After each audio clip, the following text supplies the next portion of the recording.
What just happened? I'm Dan. That's Jules. And today we're talking Only Murders in the Building, Season 4, Episode 3, called Two for the Road. Real quick, we're doing a giveaway. Once we hit 5,000 subscribers, we're very close. We're giving away 75 bucks on Venmo, and you can have half off on anything you want in the merch store. And we're going to do things a little differently today. We're going to do a little bit of a theory section before the recap because there's a comment that really caught my eye that we have to talk about. Did you notice, Jules, in the lead up to the episode when they do a little recap portion? Yeah. Sazz mentioned that she had a ham radio. And I also have my ham radio. And there's chatter of people wishing it was you. And she mentioned it in a previous episode. I just didn't catch it. No, it's something that just slipped my mind. And, you know, all the Westies have these ham radios that we come to find out, right? Yeah, it's so weird. What is the deal with these ham radios? I mean, are we in some sort of doomsday cult? And it was a big part at the end that someone threatened them when they went on that frequency that we'll talk about when we get it in the recap section. But there's a comment that I really want to talk about. So a lot of people mention that the Dudenoff residence could be a communal space, right?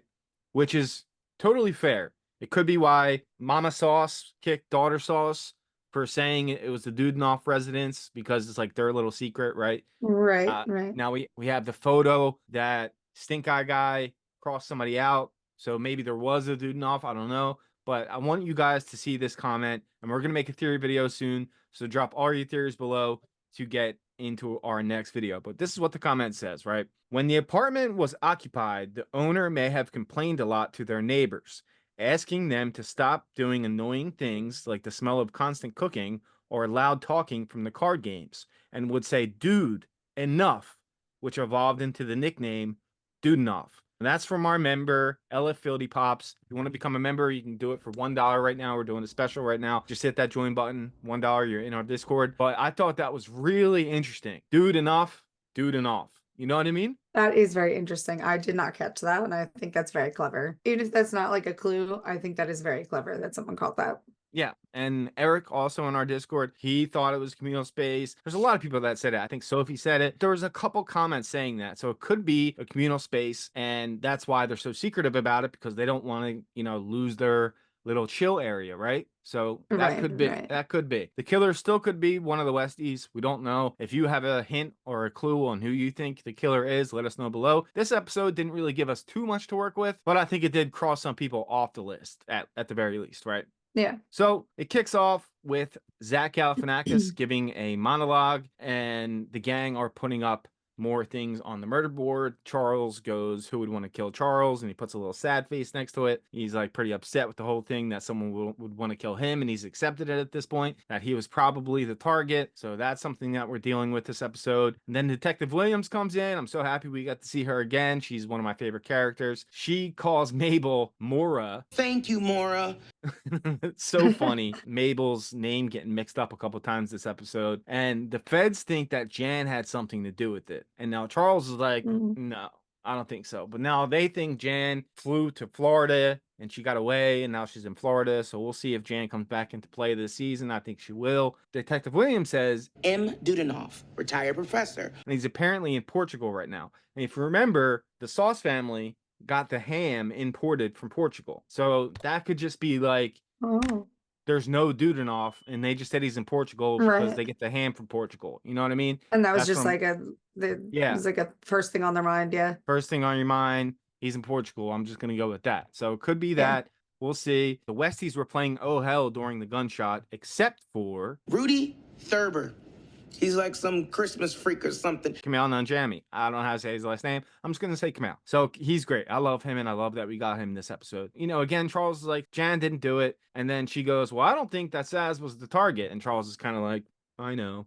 Like, kind of like upset that it's him. But he goes, even if I was the target, I still have to solve this for Sazz. And then the actors walk in, and Williams is starstruck. She's like, especially with Zach Galifianakis. That was funny as shit. Oh, stop. That might be my favorite scene from this entire episode. She was so funny. So the brothers, sisters want them to shadow the gang for a day to learn more about them so they can, you know, play them more effectively in the movie, right? So she calls him. That scrumptious fuckable baklava is portraying you in a movie? Like, that is a line, Detective Williams, That is quite the line. And she goes, If anything happens to that delicious little man, I'll kill you myself. and Oliver is excited that the actors are there and they're going to stick around. And he's particularly invested because he wants Zach to like him, which he knows he doesn't at this point, which they eventually get along this episode. And I love that Eva Longoria is drinking at 10 a.m. I'm sorry, are you drinking at 10 in the morning? Yeah, I'm getting into character. Mabel's like, I don't drink at 10 a.m. And she's like, well, my Mabel does. My Mabel does. She's a tableau of vices. She was so annoying this episode. Yeah. And then, okay, gun experts out there, a Winchester 300 Magnum was the shot that the killer used. And Oliver thinks that the killer was a hunter. And Eugene Levy keeps complimenting Charles this entire scene. He's just like, all praise to Brazos. It's great. He loves him. I love the dynamic. Like, Eva Longoria and Mabel really don't get along because Eva's kind of being annoying. And then Eugene Levy praises Charles. And then Zach kind of hates Oliver when this episode first starts. You got 3 different things going on. They all kind of pair up this episode and go their separate ways. So it was a fun episode all in all. Mabel says Rudy, the Exums guy, is strong enough to carry the body to the incinerator. So he's a suspect. She wants to investigate him. Charles goes, well, he might have hated me because I banned Christmas trees in the building because they're a fire hazard. We're going to go talk to him. And then Eva keeps messing with the murder board. And Mabel's like, Killer! Again, with the touching. dude, enough. Stop touching my murder board. And Charles wants to get the eye patch off of Pink Eye Guy because he thinks maybe it could be recoil from the shot and there could be a bruise there and not pink eye. And then he says he has an idea and him and Eugene are going to go check him out. Eva wants to change the name Mabel to Mabel. What about, Mabel? Mabel's not down with that. She's like, so nah, ridiculous. nah, we're not going to do that. You want to know something about Mabel? She works alone.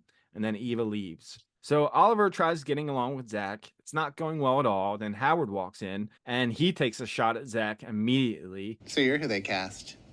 Well, I can see why. I mean, where else would they have found bearded comic relief? And he found the pig that got away from the Dudenoff residence. And he goes, Natalie Portman. Isn't that right, Natalie Portman?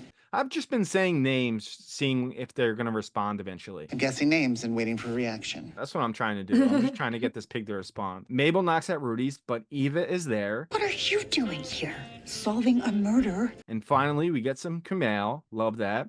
And Charles and Eugene Levy go to Pink Eye Guy wearing eye patches. That's their plan. They say they have these new drops. We want to give you these drops. You can drop it in your eye. It's going to fix your thing. He's like, I've tried everything. Eugene convinces him to try it, but he leaves the room to do it. So they don't see him take his eye patch off, and that plan doesn't work. So they have to come up with another plan. Back to Eva and Mabel. She told him they are investigating a murder. Eva did. Mabel's like, what the fuck? Why would you tell him that? Like, trying to be sneaky here, and you're kind of giving away what we're doing. Mabel straight up asks if he has tinsel. He doesn't really answer, but he also has a ham radio, and something starts playing. Is that ham radio? Yeah, it's a gift from a friend. Here, let me just get rid of that. So really weird with all these ham radios. They're definitely going to come back to play because of that whole frequency thing that happened later on. But I don't know how, but I'm guessing they will come back into play. Oliver and Zach. Oliver just wants the movie to be good. You know, he wants to have some kind of legacy for his life. And now all I want is it to be the best film ever made. So he tries fixing Zach's hair. It gets a little awkward. And then there's a montage of them training for Zach to be like Oliver. I really enjoyed this montage. It was So fun. did I. Yeah, it was fun. And then they finally seem like they're getting along, but we find out that they're really not getting along in a second. And Charles goes, I have a new plan. Then Levy panics and asks for water because Charles really doesn't have a plan, so that they want to do the spit take thing. But they won't agree on who spits in his face because they're like, well, he could be a murderer. I'm not going to spit in a murderer's face. So they kind of go back and forth, passing each other the water. And then finally, Levy takes the water and he tells the joke and spits in his face and he just punches him right in the face. I was not expecting that. It was so funny. That was so funny. He was just like immediate pop right in the face. And he takes off his patch and he just has a pink eye. So That's not a bruise. That is a pink eye. not a bruise from the gun. So that plan, well, at least they cross him off the suspect list, right? That's true. Yeah. Never thought it was him anyway. So Mabel gets caught snooping in Rudy's house, and then Eva starts going nuts, breaking shit. And Yo, that was wild. yeah, right. Like what? Like insults his eggnog, grabs the gun off the wall, confess, you're the killer. Like she thinks she's gonna figure this out right now. You did it because you hate Charles, because he banned Christmas trees in the building. And then she shoots the gun, but it's not a real gun. And then he goes, look, I hate Christmas. I did one video of Christmas exercising video, and it's the only way I get likes now. I can't crack 100 likes unless it's Christmas-themed content. I have to do Christmas-themed videos to get likes. So he hates Christmas, but it's his life because that's how he makes money. And he goes, my parents my parents are so disappointed in me. I don't want to do this, but I have to.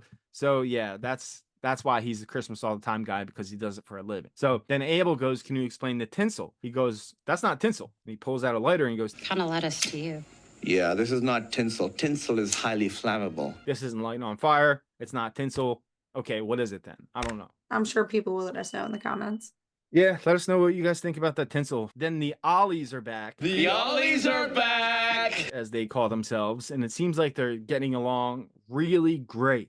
And then Zach gets the joke right finally. Well, that depends what you call taking too many Quaaludes with Ving Rhames and getting kicked out of the Playboy Club. Just how Oliver likes to tell jokes. Like you say something crazy that you did with a celebrity, and do people really think it's real? And it doesn't really matter if they think it's real. It matters if it was a funny joke. That's the whole point of it. The key to an Oliver Putnam story is it should involve a celebrity who you're shocked to discover is still alive. So Zach nails it. But then he goes into the other room and he's talking to his agent, and he's like, dude, I wanted you to give me something meaty, something that could change my career. You gave me this bullshit. What the fuck? And he insults him. And then Howard gets pissed. And I love Howard in the scene. He goes, this guy's a hero. He doesn't know how to quit. He always bounces back. No matter how many bombs and bombs and bombs and bombs he has, he always bounces back on his feet.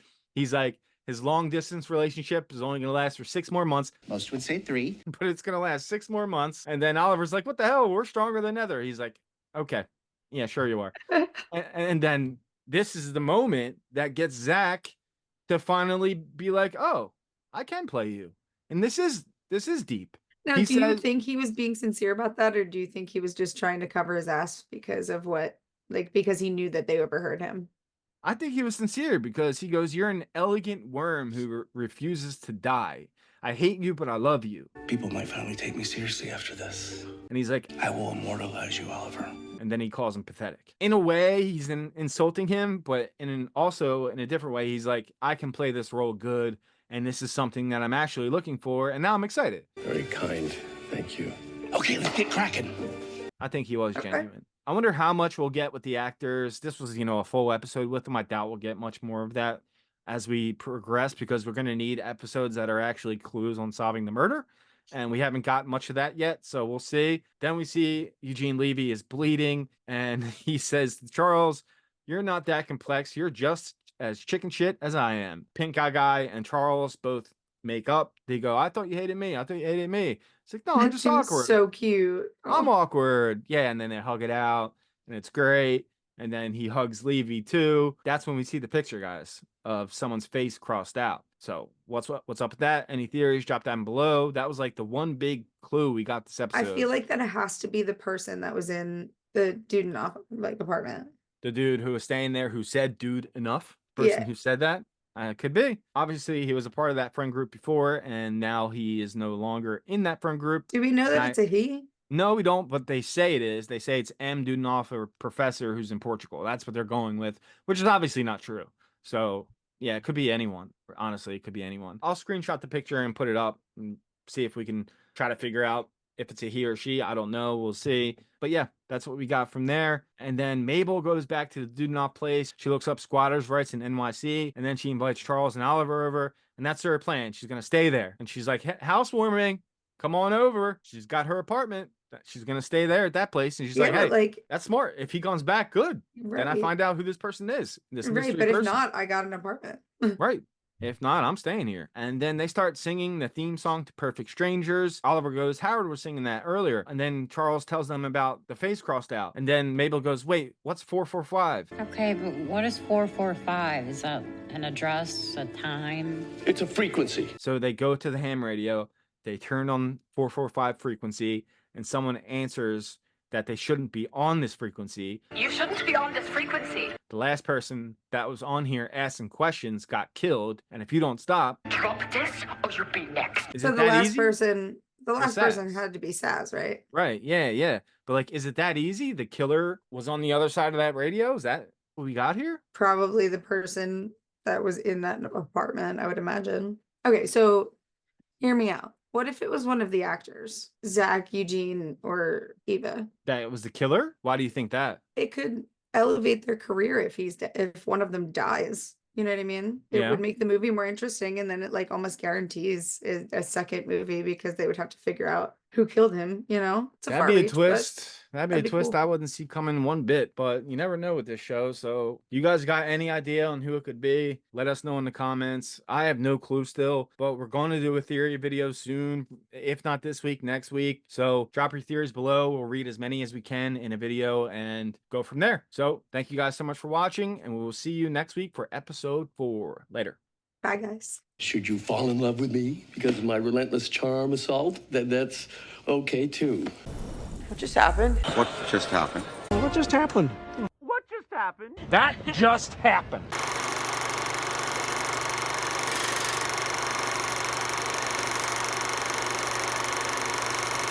Christmas is silent killer.